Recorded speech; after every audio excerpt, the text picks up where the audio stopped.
Shalom to all my beloved brothers and sisters in Christ. Sarah Gilbert Knowledge House presents a very blessed and beautiful Hebrew names book Shalosh with English and Urdu transliteration for your loving families. The word Shalosh is derived from the Hebrew root Shalosh, which means to be three or to have three. Biblical significance.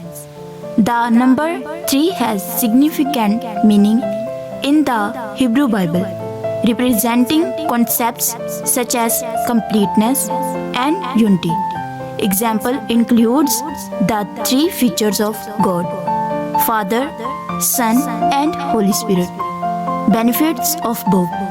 A book is a time machine that takes us on a journey through past, present, and future.